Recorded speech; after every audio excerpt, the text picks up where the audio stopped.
Hi everyone, Piers Bolger here, the Chief Investment Officer at Viridian.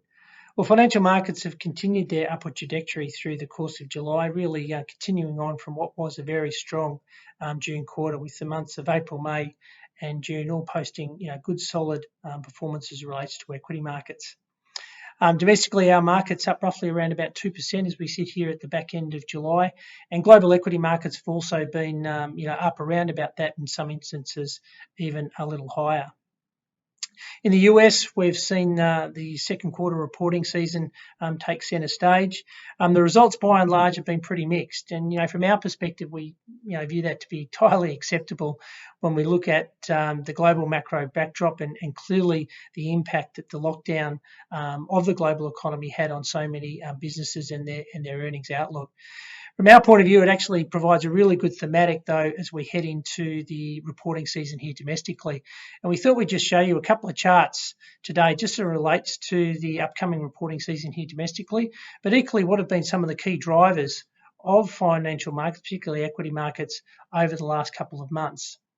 First chart here really is just showing the earnings outlook as we see across not only the broad market shown here by the red dotted line, but equally a number of the major sectors in the domestic market: materials, broad-based industrials and financials. And there's a couple of points to note in our view.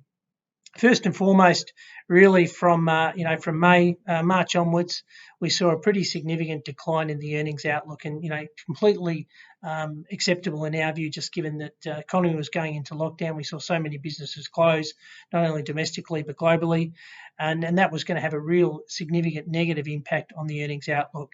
Businesses had to either cut dividends, raise capital to shore up their balance sheets in order for them to get through COVID. So the earnings outlook heading into this reporting season, we think, is going to be a lot weaker.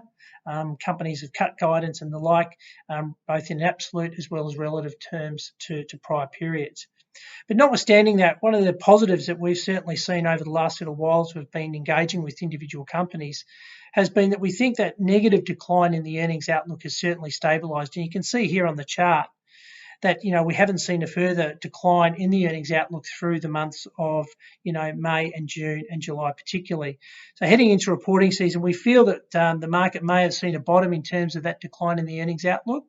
Clearly, not all corporates are going to be in the same boat as others. As you can see there, the materials sector has certainly fared much better than other parts of the market. But we do believe, as I said, that is certainly a positive that we take into the second half of this year, into FY21, as corporates start to reopen, the economy starts to reopen, and corporates start to regrow their earnings outlook. So that stability in the decline of the earnings has provided, we believe, as I said, some positive aspects to the outlook for equities in the medium term.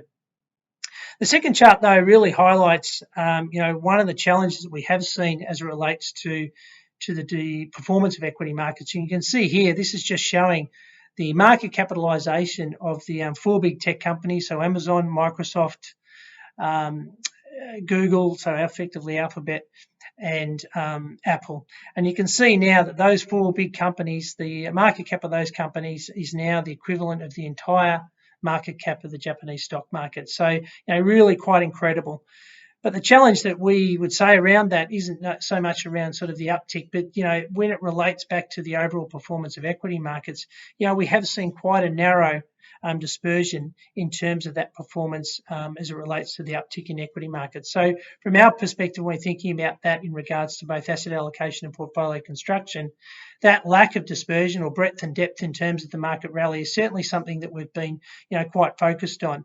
And we are seeing it here even domestically when you look at parts of the market that have done exceptionally well relative to the broader part of the market. Tech particularly has been certainly one of the best performing sectors of our market relative to, say, financials or energy over that period. So we're certainly very mindful about that as it relates to portfolio positioning.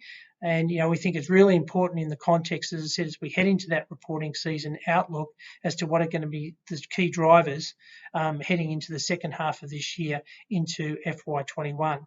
But ultimately, we do believe that with the fiscal backdrop, support from the RBA, as I said, certainly seeing the reopening of the global economy, albeit at a mixed pace, and certainly some of the challenges here domestically with Victoria as an example.